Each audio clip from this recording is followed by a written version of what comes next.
여러분 안녕하세요. 하나님 말씀 함께 나누도록 하겠습니다. 하나님 말씀은 누가복음 17장 11절에서 19절까지의 말씀입니다. 하나님 말씀 누가복음 17장 11절에서 19절까지의 말씀을 제가 봉독해 올리겠습니다. 예수께서 예루살렘으로 가실 때에 사마리아와 갈릴리 사이로 지나가시다가 한 마을에 들어가시니 나병 환자 10명이 예수를 만나 멀리 서서 소리를 높여 이르되 예수 선생님이여 우리를 불쌍히 여기소서 하거늘 보시고 이르시되 가서 제사장들에게 너희 몸을 보이라 하셨더니 그들이 가다가 깨끗함을 받은지라. 그 중에 한 사람이 자기가 나은 것을 보고 큰 소리로 하나님께 영광을 돌리며 돌아와 예수의 발 아래 엎드려 감사하니 그는 사마리아 사람이라. 예수께서 대답하여 이르시되 10사람이 다 깨끗함을 받지 못하였느냐? 그 9은 어디 있느냐?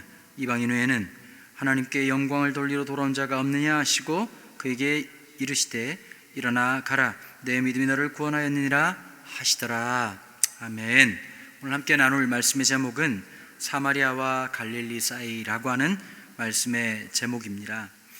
여러분, 자동차를 몰다 보면 반드시 정기적으로 몇 가지 체크업할 리스트들이 있죠. 오일을 교체하고 그 다음에 타이어 압력을 체크하는 겁니다. 건강검진도 마찬가지입니다. 미국에서 어떻게 하시는지 잘 모르겠지만 한국에서는 이제 짝수년, 홀수년 이렇게 해서 이제 그 끝자리, 연도의 끝자리에 따라 가지고 짝홀수로 나누어서 건강검진을 하게 합니다. 나이가 40이 넘으면 의무적으로 해야 되는 또 건강검진도 있고요. 거기서 조금만 개인적으로 돈을 추가하면 조금 더 세밀하게 아주 구체적으로 좀 더 그 자세한 검진을 또 한번 할 수도 있게 되는 것이죠. 건강검진도 마찬가지입니다. 눈을 뜨고 거울을 보면서 또 얼굴을 확인하고 자기를 늘 확인하고 살핍니다. 여러분, 요즘 나의 믿음은 안전하신가요? 요즘 나의 기도 생활, 요즘 내가 말씀을 쫓아 살아가는 삶, 내가 하나님 앞에 살아가는 그 삶은 안전하고 괜찮은지 이번 특별 집회를 통해서 면밀하게 한번 살펴보시고요. 여러분, 너무 낙담하지 마십시오. 조금 내가 말씀의 생활이 좀 처져 있는 부분들이 있다, 기도의 생활에 미진한 부분들이 있다라고 생각하신다면 우리의 마음을 다해서 정말 힘을 다해서 또 한번 하나님 앞에 간절히 나아가는 이번 특별 집회가 되기를 간절히 소망합니다. 벌써 여러분 우리가 2주차 기간을 지나고 있지 않습니까? 그러니까 여러분, 이 시간들을 통해서 하나님께서 우리를 빚어가실 놀라운 은혜들을 기대하고 소망하는 마음으로 준비하게 되기를 바랍니다. 예수님은 갈릴리 사역을 뒤로 하시고 이제 예루살렘으로 향해서 올라가시는 길이었습니다. 예수님의 보통 공생애를 3년 6개월 정도 이렇게 얘기를 하는데 그 중에 대부분의 시간들이었던 3년이 넘는 시간들을 갈릴리에서 보내셨습니다. 잘 알고 계시는 것처럼 갈릴리라고 하는 곳은 지형적으로, 이 지정학적으로 아마 중심부였던 예루살렘과는 거리가 꽤나 있었기 때문에 아무래도 변방 지역, 주변부에 해당하는 그런 지역에 있었습니다. 예수님께서 갈릴리를 뒤로하고 예루살렘으로 향한다는 소식을 듣고 마치 예수님 앞에 수많은 사람들이 예전에도 그랬던 것처럼 베세다 들녘에서 수많은 사람들이 예수님을 쫓아왔던 것처럼 세례 요한이 안타깝게 순교를 당하고 난 이후에 수많은 사람들이 예수님을 쫓아서 베세다 들녘으로 나왔던 것처럼 예수님께서 예루살렘으로 올라간다는 얘기를 듣고 수많은 사람들이 예수님의 뒤를 따르고 있었습니다. 그 소식을 그 사람들만 들었던 것이 아니라 나병 환자들도 들었게 되었습니다. 12절에 보니까요, 보통 이렇게 얘기합니다. 한 마리 들어가니 나병 환자 10명이 예수를 만나 멀리 서서라고 되어 있습니다. 그럼 어느 정도 되는 거리일까요? 많은 학자들이 추정을 하기도 하고 여러 가지 이제 율법 조항이나 그 당시의 근거법을 가지고서 얘기를 하는데 일반적으로 얘기하는 것이 보통 한 45m 되는 거리입니다. 꽤 먼 거리죠. 10m도 아니고 20m도 아니고 45m면 예전에 그 한국에 계실 때 100m 달리기, 전력 달리기 한번 해보셨죠? 거의 절반에 해당되는 거리니까 꽤 먼 거리에 서 있었습니다. 여러분, 마치 갈릴리가 예루살렘과 먼 것처럼 이 건강한 사람들과 이 나병 환자 사이에 있는 이 먼 거리, 이 45m의 거리는 어쩌면 우리의 삶에 뿐만 아니라 세상과 수많은 여건과 조건들이 갈라놓았던 거리와도 같다고 저는 생각이 들게 됩니다. 여러분, 교회 오시면 많은 분들이 이런 얘기 하시거든요. 저는 목사님 믿음이 별로 없습니다. 저는 참 믿음이 약합니다 라는 이야기들을 많이 하십니다. 저는 그때마다 여러분들에게 꼭 이런 말씀을 드리고 싶습니다. 하나님은 우리에게 많은 믿음보다 믿음이 있냐고 물어보십니다. 겨자씨 안 할 만한 믿음이란 표현이 있죠. 그래서 어떤 목사님이 이스라엘에 가셔가지고 겨자씨를 직접 공수해 오셔가지고 교인들에게 보여주기도 하고 또 들어온 입구에 실제로 이 겨자씨를 보여줄 때가 있습니다. 여러분, 이 겨자씨 안 할 만이라고 하는 말은 굉장히 이 관용어구적인 표현이죠. 가장 작은 씨앗 중에서 어쩌면 가장 일상적으로 볼 때 뭐 생물학적으로야 더 작은 씨앗도 있겠지만요, 일반적으로 대할 수 있는 씨앗 중에서 가장 작은 것이 겨자씨 한 알 만한 이 씨앗이라고 표현할 수 있지 않습니까? 가장 작은 믿음. 여러분들 중에서 여러분들이 어떤 믿음의 모습으로 살아가는지 모르겠지만 스스로가 생각할 때 나는 참 믿음이 연약한 자라고 생각하는 그 믿음조차도 하나님 앞에서, 우리 주님 앞에서 너무 귀하게 보여진다는 것을 기억하여 주시면 좋겠습니다. 특별히 오늘 시간 현장에서 또 유튜브를 통해서 함께 예배하는 모든 분들이 이미 여러분들의 삶에 하나님의 은혜를 간구하고 바라보는 이 자리라면, 그게 어떤 상황이든 여러분들이 어떤 모습이든 어떤 조건이든 상관없이 하나님의 신실한 역사가 이미 시작되었다고 저는 분명히 확신하게 됩니다. 예수님께서 이 중요한 순간으로 가실 때에 사마리아와 이 갈릴리 사이라고 하는 아주 중요한 이 위치에서 예수님 앞에 달려나왔던 일련의 무리들이 있었는데, 바로 이 사람들은 나환자였다라고 얘기를 합니다. 여러분, 이 나병 환자라고 하는 건 구약적으로 보면요, 완전히 이 성경에서 말하고 있는 가장 중요한 전염병 중에, 감염병 중에 한 가지인데, 우리가 생각하는 그런 한센시병하고는 조금 거리가 있다고 얘기를 하죠. 왜냐하면 한센시병은요, 이게 전염병이 아닙니다. 예전에 저희가 잘 몰랐을 때는 한국에서도 3종 전염병으로 되어 있었습니다. 그런데 지금은 3종 전염병이 아니라고 하는 사실을 밝혀지고 난 다음에 아예 전염병 리스트에서 빠져버리게 되었던 것이죠. 그러니까 이제 우리가 알고 있는 이 한센시병이라고 하는 거하고 그 나병이라고 하는 것하고는, 성경에 나오고 있는 이 나병이라고 하는 것은 조금 차이가 있다라고 여러분들이 생각하시면 맞을 것 같습니다. 13절에 보니까 그 먼 거리를 어떻게 극복했느냐, 소리를 높여 이르되.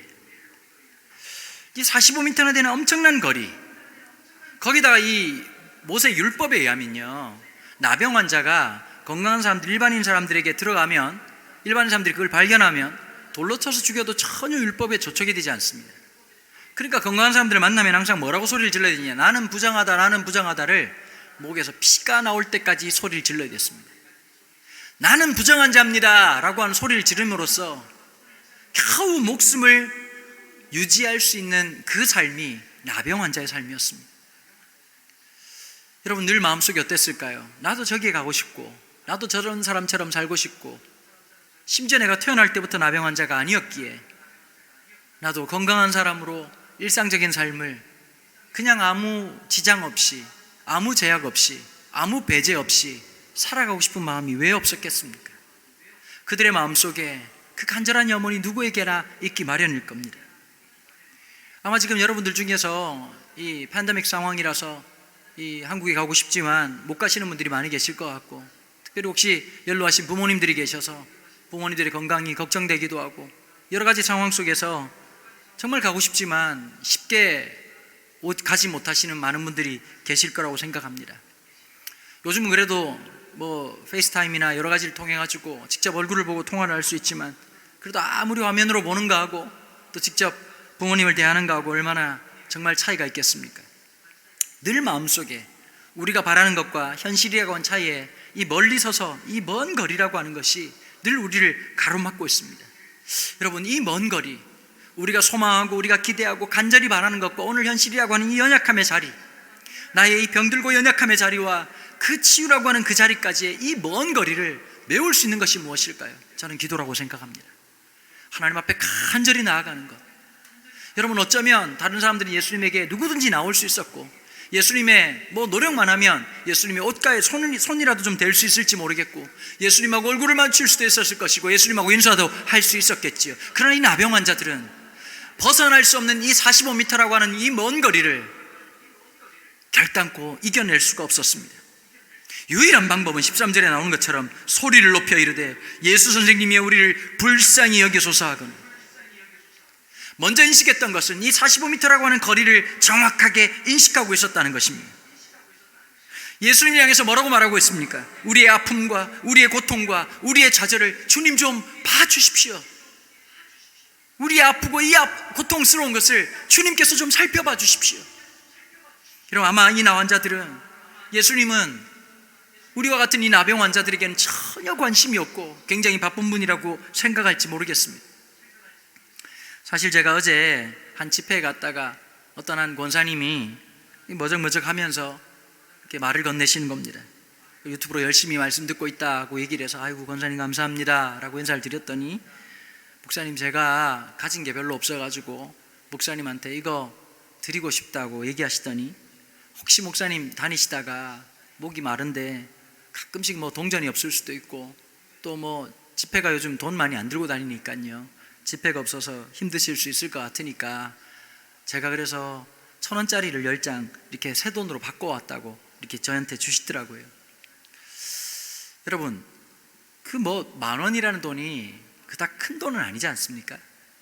근데 참 큰 선물을 받았습니다. 여러분, 참 묘해요. 이 자본주의적 논리 속에서 보면 돈의 크기라고 하는 게 액면가라고 하는 것으로 결정이 되잖아요. 근데 여러분, 믿음 안에서는 그 액면가라고 하는 게 그렇게 중요한 것만은 아닙니다. 때로는 아주 작은 돈인데 사람을 살려놓는 돈이기도 하고요. 별것 아닌 것 같지만 사람을 다시 한 번 더 하나님 앞에 헌신하게 만들기도 하고요. 아무것도 아닌 문자 하나가, 아무것도 아닌 격려 하나가, 아무것도 아닌 손 한번 만져주는 스킨십 하나가 그 사람을 살려놓을 수 있는 놀라운 힘이 되기도 한다는 사실을 기억하셔야 됩니다. 우리는 돌봐주지 않을 거야. 참 그분의 모습을 보면서 제가 처음 전도사 할 때 기억이 나더라고요. 지금 벌써 천국 가셨는데, 홍윤거 집사님이라고 하는 분이 계셨는데, 이분 고향이 원래 이북분이시고 1.4.5 때 남한으로 내려오시고 부산에서 정착하셨던 어르신이었습니다. 근데 이분이 나이 드셔가지고 이 수족이 조금 불편하셔가지고요, 제가 전도사 때 주일날이나 교회 오실 때 되면 교회 봉고차를 몰고 집사님 댁에 가가지고 그분을 모시고 오곤 했습니다. 근데 이제 우리 청년들 데리고 제가 단기 선교로 이 동남아시아를 방문할 기회가 있었는데, 뭐 전도사가 가고 이러니까 많은 분들이 봉투도 주기도 하시고 잘 갔다 오시라고 이런 분들도 계셨죠. 이 집사님이 이제 그 집에다 모셔다 드리는데 갑자기 이 집사님이 눈이 펄거신 거예요. 집사님 왜 그러세요? 그랬더니, 내가 전사님한테 너무 사랑을 많이 받고 빚을 많이 졌는데 내가 가난해서 드릴 게 없다 그러시더니 까만 비닐봉투 봉지를 하나 내미시는 거예요. 여러분, 그 안에 아마 기억하실지 모르겠습니다. 한국에 아주 예전에 다이알 비누라고 하는 비누가 하나 있고 럭키 치약이라고 하는 치약이 하나 이렇게 들어있었습니다. 저는 30년 동안 목회 사역을 해오면서 그분의 선물을 잊은 적이 거의 없습니다. 왜냐하면 그분은 마음을 주셨기 때문입니다. 나병 환자들은 주님 앞에 소리를 질렀습니다. 우리 같은 사람들 좀 돌봐주십시오. 주님, 아무리 걸음이 바쁘고 듣자니 예루살렘으로 올라가는 길이고 두 번째 거점 도시인 이제 사마리아를 향해서 주님께서 가시고 있는 길인데, 우리 같은 사람, 버려진 우리도 주님 좀 불쌍히 해주십시오 라고 소리를 질렀습니다. 14절에 뭐라고 말씀하시지요? 보시고, 우리의 아픔을 보시고 우리의 좌절을 보시고 우리의 상실감을 보시고 우리의 아픔을 보시는 그 주님의 모습을, 여러분, 이 아침 주님께서 우리의 고통을 보십니다. 주님께서 이 아침 우리의 눈물을 보십니다. 주님께서 이 아침 우리의 좌절과 상실감과 고통과 그 모든 문제를 주님께서 정확하게 알고 계시고 보고 계시다는 사실을 기억하십시오. 보시고 이르시되 가서 제사장들에게 너의 몸을 보이라 하셨더니 그들이 가다가 깨끗함을 받은지라. 여러분, 예수님께서 깨끗하게 하고 난 다음에 제사장들에게 가서 네 몸을 보여라. 여러분, 이 몸을 보이라는 것은 레위기에 나타나고 있는데요, 이 나병이 치유하게 되면 먼저 이 모든 검사를 누구한테 받느냐? 제사장들에게 받게 됩니다. 그럼 제사장들에게 몸을 보이고 제사장들이 보고 이 병이 나았다고 판단이 되면 하나님 앞에 드려져야 되는 그런 예물과 그 제사를 특별하게 드리고요, 그 다음에 정결 의식을 하고 난 다음에 일상생활로 돌아오는 이런 절차를 밟게 됩니다. 근데 예수님 먼저 우리가 전제돼야 될 게 하나 있죠.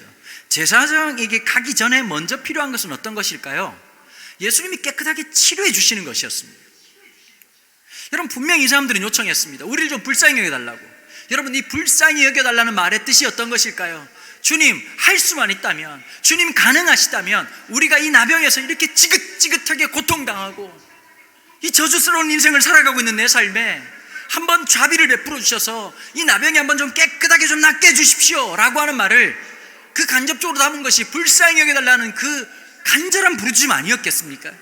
예수님께서 보시고 말씀하시면 어떻게 하면 될까요? 그래, 내가 원한다. 네 나병이 깨끗하게 나아라. 아니, 다른 본문에 보면 나병을 고치실 때 심지어 직접 가서 그의 몸에, 얼굴에 손을 대시고 내가 원하노니 깨끗함을 받으라고 말씀하신 적도 있었지 않습니까?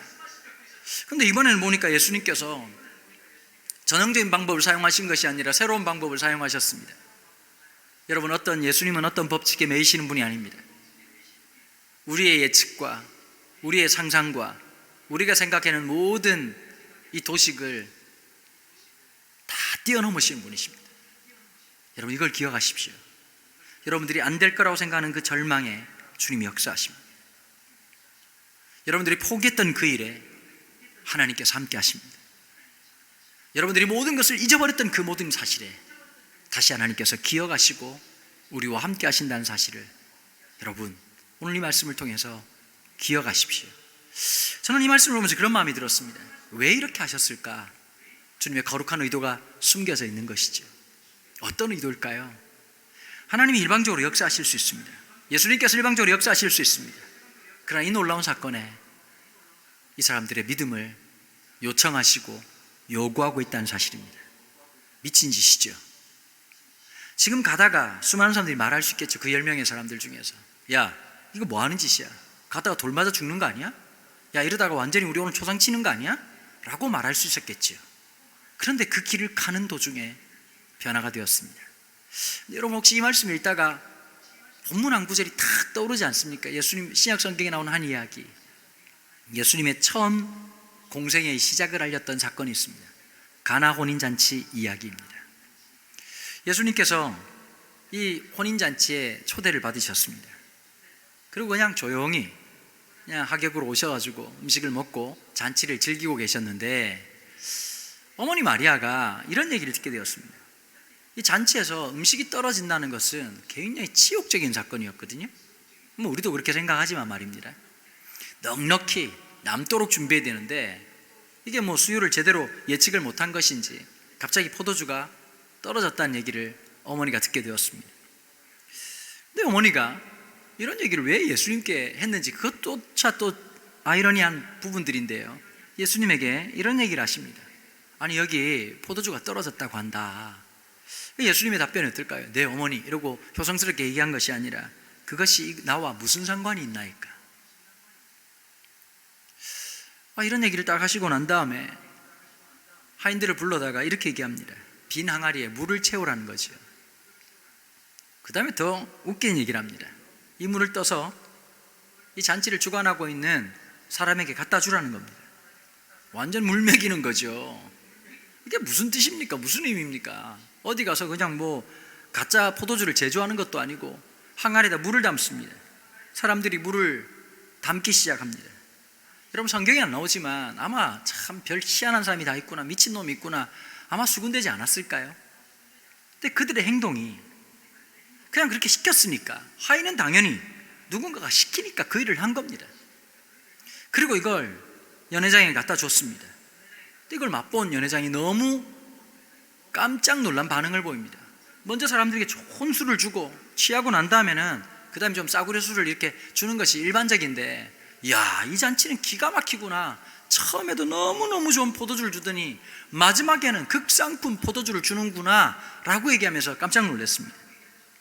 여러분, 이 잔치에서 많은 사람들이 자신이 먹었던 것이 물이라고 하는 사실을 안 사람은 몇 명이나 됐을까요?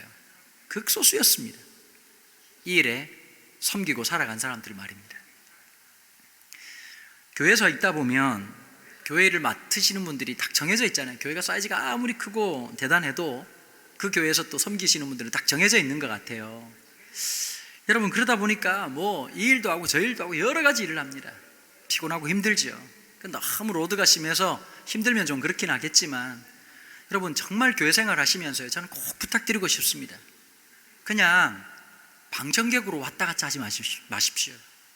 영적인 소비자로 왔다 갔다 하지 마십시오. 한번 이 자리에 왔다면 어떤 일이라도 하십시오.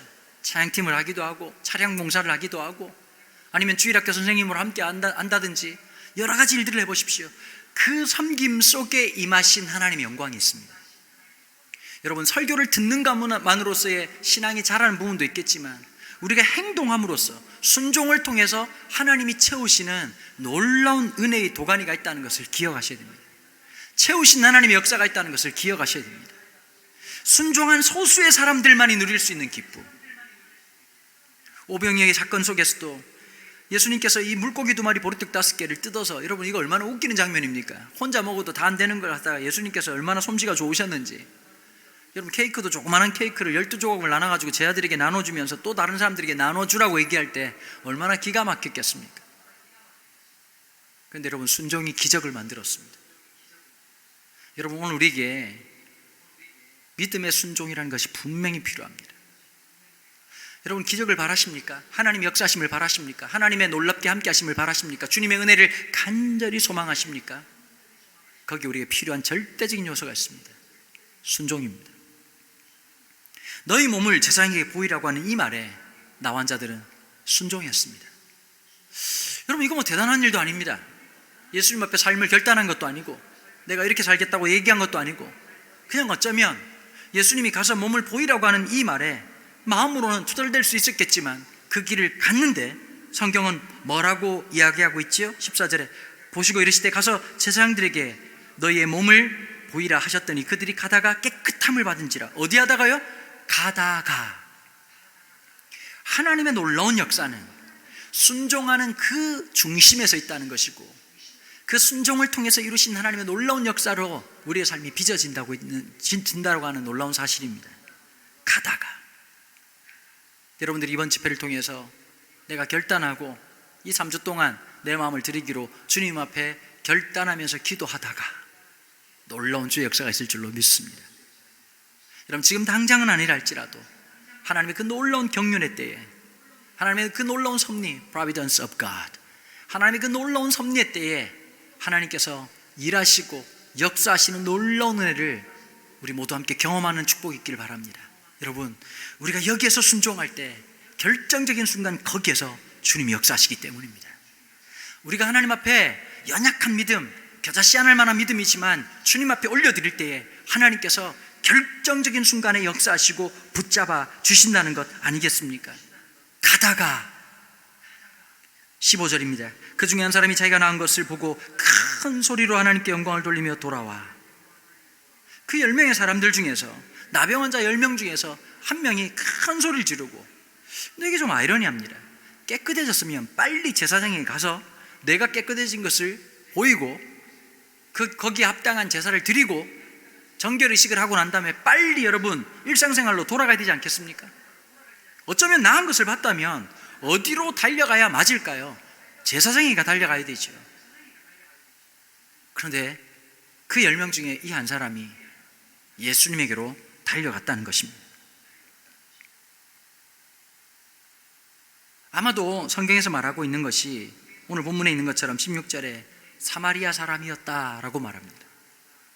여러분 아시죠? 유대인들은 사마리아 사람을 극혐했다는 것.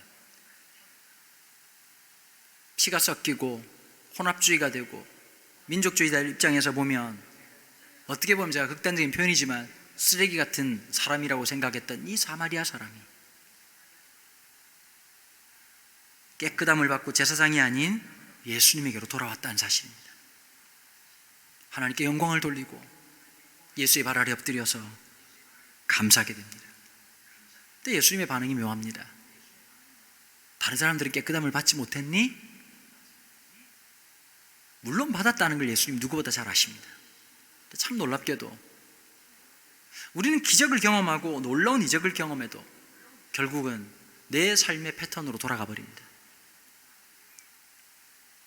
내가 주인이 되고 내가 왕이 되고 내가 통치하고 있는 공간과 시간 안으로 돌아가 버립니다. 예전에 제가 이제 학부에서 공부할 때 교회사를 가르쳤던 이상규 교수님이 한 번은 수업 시간에 이런 얘기를 하시더라고요. 한국 기독교는 참 감사하는 마음을 가르치지 않고 감사헌금을 가르쳤다. 예, 감사헌금도 하나님 앞에 감사하는 좋은 방법 중에 하나입니다. 교수님께서 이런 얘기 하더라고요. 돈을 내고 잊어버리는 것이 아니라 하나님 앞에 감사헌금을 드리지만 평생의 감사를 안고 살아가는 삶, 하나님을 향한 그 감사가 마르지 않는 삶, 여러분 그게 예배입니다. 예전적으로 모든 것이 갖춰지고 완벽하게 딱 떨어지는 예배, 그것이 예배가 아니라 진짜 하나님을 향한 경배와 하나님을 향한 찬양과 하나님을 향한 신뢰와 하나님을 향한 경배가 끊어지지 않는 것, 그게 진짜 예배 아니겠습니까? 여러분 혹시 살아가시다가 단 한 번이라도 하나님 이 예배가 끝나지 않게 해주십시오, 하나님 이 찬양이 끝나지 않게 도와주십시오, 하나님 이 말씀이 끝나지 않게 해주십시오 라고 하면서 그 하나님의 놀라운 은혜를 경험한 적이 혹시 없으십니까? 여러분들이 그런 놀라운 은혜가 있기를 축복합니다. 예전에 저희 아이가 어릴 때 초등학교 때 저학년이었을 때죠, 이런 얘기를 하더라고요. 아들놈이, 아빠 참 이상해, 내가 참 좋아하는 미술 시간이나 체육 시간은 너무 빨리 가. 여러분 예배 시간이 길게 느껴진다는 건 사실은 내가 주님을 향한 사랑을 잊어버렸기 때문이라고 하는 또 하나의 반증입니다.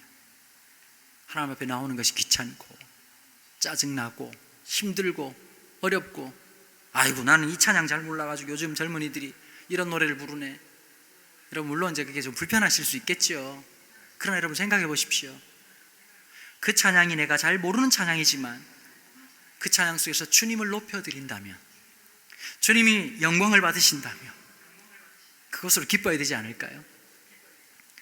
저희 아버님이 부산에 개척교회를 하셨는데요, 미군 부대에 이 부산 연지동에 있었던 하야리압라고 하는 부대에 바로 건너편에 예배당이 있었습니다. 그래서 성도님들 중에서 남편이 미군인 그런 특별한 가정들이 좀 있었거든요. 그런데 이제 그 미군인 남편이 아내와 함께 꼬박꼬박 예배를 나오는 한 집사님이 계셨습니다. 이 제프라고 하는 분이셨는데요, 제프하고 이제 교회를 와서 있는데 제가 끝나고 난 다음에 영어로 이제 몇 마디를 물었습니다. 제프, 이 예배 한국말 정확하게 이해하냐 그랬더니 전혀 못 알아듣는다는 거예요. 여러분 알아듣는 예배도 힘들어 죽을 판인데 못 알아듣는 예배에 앉아있는 게 얼마나 힘들겠습니까? 그 내가 너 지루하지 않냐, 힘들지 않냐, 뭐 고통스럽지 않냐 이렇게 물어봤던데 이 제프 집사님이 이런 얘기를 하더라고요. 내가 잘 이해할 수 없지만 내가 한 가지 아는 게 있다. 오늘 이 예배를 통해서 주님이 높아지는 거다. 그래서 내가 얼마나 감사한지 모르겠다. 여러분 제가 그 제프 집사님의 그 고백을 들으면서 제 예배관이 바뀌었습니다. 언어를 초월하고 그 모든 문화를 초월해서 주님이 높임 받으신다면 함께 즐거워하는 것, 바로 그게 참된 예배의 중심이구나 라고 하는 것을 그때 깨닫게 되었습니다. 여러분 어쩌면 우리는 제사장에게 가다가 돌아왔던 이 사마리아 사람의 주님 앞에 이 감사가 있는 예배, 하나님 앞에 그 감격이 있는 예배, 어쩌면 내가 병이 나았고 문제가 해결됐고 라고 하는 것이 중요한 것이 아니라 평생에 주님을 향한 감사와 감격이 끊어지지 않는 진짜 예배가 우리 속에서 늘 흘러가게 되기를 주님의 이름으로 축원합니다. 나병 환자의 간구는 이거였죠. 선생님 우리를 불쌍히 해주십시오. 예수님의 응답은 무엇이죠? 보시고 이르시되 가서 제사장들에게 너의 몸을 보이라는 것이었습니다. 나병 환자들의 모든 반응은 어땠습니까? 그들이 가다가 깨끗함을 받았습니다. 아까 말씀드린 것처럼 예수님의 능력은 순종이라고 하는 그릇에 담겨진다는 것이죠. 주님께서 우리에게 주기 원하시는 것은 능력보다 더 큰 만남과 사귐을 주기를 원하십니다. 여러분 병을 고치는 것, 문제가 해결되는 것, 그것도 굉장히 중요하겠지만 그 문제를 통해서, 그 고통을 통해서 주님과의 깊은 교제와 만남과 사귐과 누림과 기쁨이 있는 그 삶을 주님께서는 우리에게 진짜 주기를 원하셨다는 것입니다. 신앙생활 즉 믿음의 삶에서 중요한 것이 있습니다. 율법을 문자적으로 이해하고 지키는 것, 귀하고 칭찬해야 될 만한 일입니다. 저는 고신이라고 하는 곳에서 자라왔기 때문에 철두철미하게 무섭게 신앙생활을 배웠습니다. 하루에 가정예배 2번씩 드리고요, 아침 먹기 전에 성경 석장 읽고 5문제를 내서 4문제를 맞춰야 밥 주는 희한한 집안에 태어났습니다. 제 아내는 중학교 때도 고등학교 때도 방학이 되면 새벽 기도에 끌려가서 참석할 수밖에 없었다는 거예요. 제 아내도 재미난 얘기 하나 있거든요. 저는 아내나 그렇게 부유한 집에 자라지 못하니까요, 우리 어른 세대 아실까요? CD 말고요, 옛날에 테이프 세대가 있었잖아요. 근데 그거 정품으로 사기는 돈이 없지요. 또 이 리어카에서 이렇게 가짜로 이렇게 녹음해가지고 이렇게 불법 테이프도 많이 팔았지 않습니까? 그것도 갖기가 힘드니까 아내가 공테이프를 구해가지고 예전에 이종환의 밤의 디스크쇼, 그 다음에 이문세 아저씨 별밤, 이런 거 이제 음악이 나오면 한 곡 한 곡 그 정성을 담아가지고 이제 그 테이프 앞뒤로 녹음을 다 해놓은 겁니다. 엄마 아빠가 하도 우리 장인 장모님이 못 듣게 하니까 몰래 그거 들으려고 그렇게 이제 테이프를 딱 녹음했는데, 저희 아버님이 국정원 직원도 아니고 아내가 학교 간 틈 사이에 이것저것 살펴보시다가 일기장 훔쳐보시고, 때로는 이제 이 테이프를 딱 들었는데 보니까 이 세상 노래가 담겨 있는 거죠. 여러분 말도 웃기잖아요, 세상 노래라고. 들으시고는 아버님이 어떤 조치를 취하느냐, 아내가 딱 돌아와가지고 그 테이프 들으려고 딱 들어보니까 갑자기 자기가 녹음한 것은 다 지워져 버리고 이러더니 저희 아버님 목소리가 나오더니, 만복의 근원 하나님, 창송가 1장부터 50장까지 앞뒤로 다 녹음을 해놓으신 거예요. 안 믿으시겠지만 저희들 그렇게 자랐습니다. 주일날 돈 쓰면 지옥 가는 줄 알았습니다.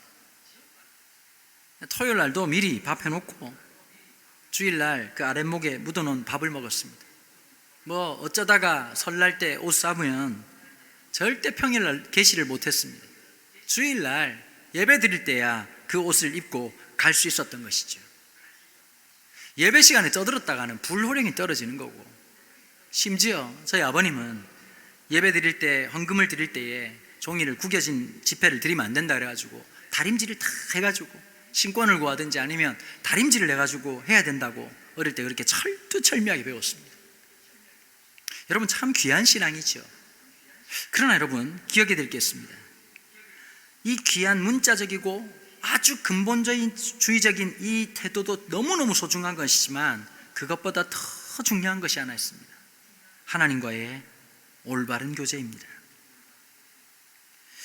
여러분 부부의 삶도 마찬가지죠. 그냥 돈 벌어주고 밥 해주고 애 키우고, 또는 시간이 갈수록 더 그런 것이 아니 글로 끝나는 게 아니라 시간이 가면 갈수록 더 깊어지는 관계가 되는 것처럼, 연애할 때보다 더 서로를 사랑하고 더 깊어지고, 더 그런 것이 사실 여러분 부부관계에서 진짜 하나님께서 기뻐하는 거 아니겠습니까? 부부관계를 통해서 하나님의 놀라운 역사를 경험하고 자녀와의 관계 속에서도 그런 은혜가 좀 넘쳐나는 그런 축복이 있어야 되지 않겠습니까? 주님 안에서 행복하게 살아가는 법칙을 좀 말씀드리겠습니다. 첫 번째는 어떤 일을 당하시든지요, 어떤 어려움을 당하든지 모든 염려와 모든 것 생각 가운데 주님 앞에 모든 상황을 맡겨드리는 태도가 필요합니다.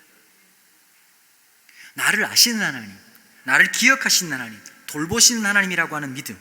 두 번째요, 하나님께서 가장 선한 방법으로 인도하실 것을 믿고 기도하는 겁니다.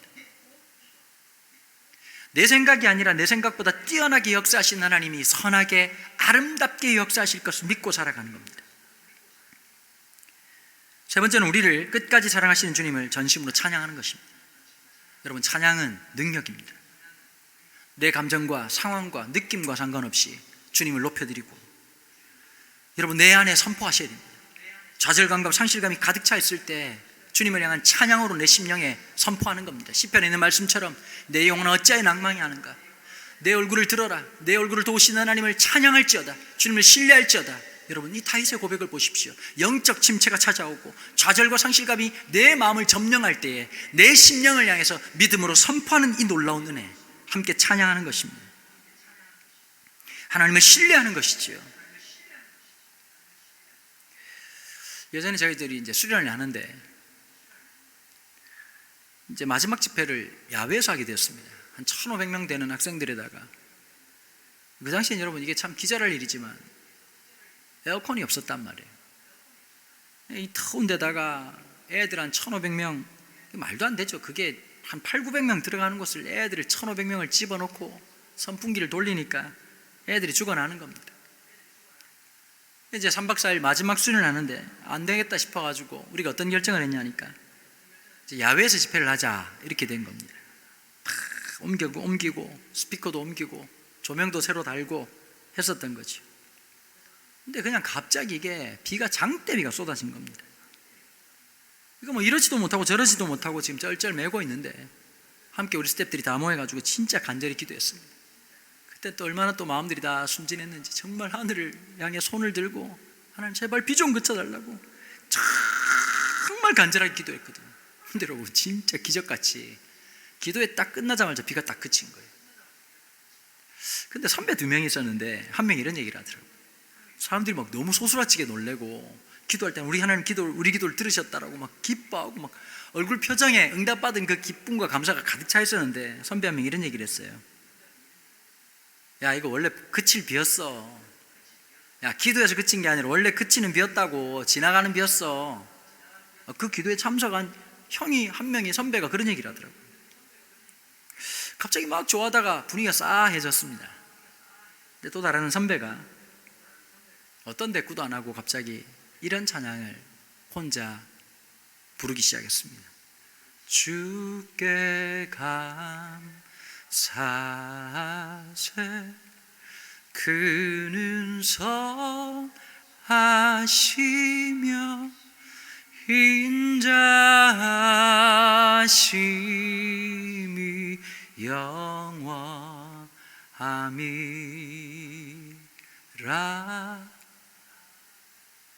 다 함께 우리가 이 찬양을 주님 앞에 올려드렸습니다. 여러분, 우리의 삶에 주님을 향한 진짜 감사가, 진정한 기쁨과 감격이 있을 때에 거기에 하나님이 함께 하신 놀라운 역사가 있습니다. 구원은 그리스도의 십자가를 통한 단회적 사건이지만 그 구원의 삶을 살아가는 그 감격은 지속적인 놀라운 하나님 나라의 비밀이 되는 겁니다. 제임스 패커라고 하는 신학자가 이런 얘기를 했습니다. 기도란 의무를 지나 기쁨에 이르는 길 찾기다. 의무를 지나서 기쁨에 이르는 길을 찾는 놀라운 은혜가 기도라고 하는 것입니다.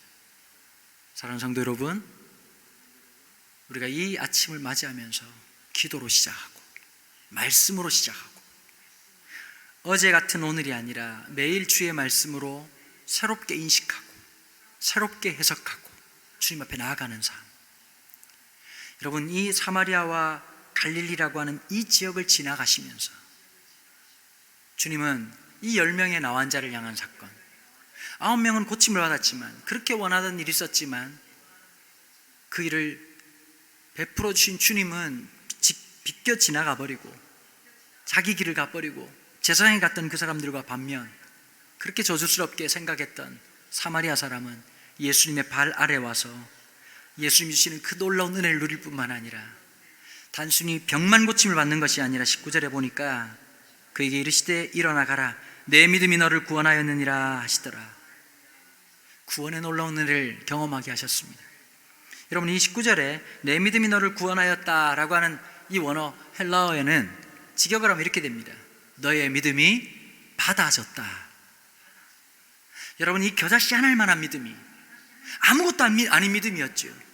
제사장에게 내 몸을 보이라고 하는 그 길을 걸어갔던 길이었습니다. 여러분, 고작 이 나환자의 믿음은 아주 작은 보잘것없는 믿음이었습니다. 아무것도 아닌 믿음처럼 보였습니다. 그러나 그의 삶이 어디까지 이르렀죠? 단순한 순종으로만 끝난 것이 아니라 예수님의 발 아래 우리의 진정한 구원자가 되시고 우리의 삶의 소망이 되시고 삶의 능력이 되신 그리스도의 그 임재의 자리까지 나아가는 영광, 그리고 뭘 누리게 하셨죠? 그 믿음이 받아지면서 영원한 구원의 기쁨을 받아 누리는 축복을 우리에게 주셨다는 사실입니다. 오늘 이 아침 우리에게 이 놀라운 은혜가, 주님의 그 기쁨을, 주님과 함께 교제를, 주님과의 그 나눔을 마음껏 만끽하는 오늘 하루가 되기를 주님의 이름으로 축원합니다.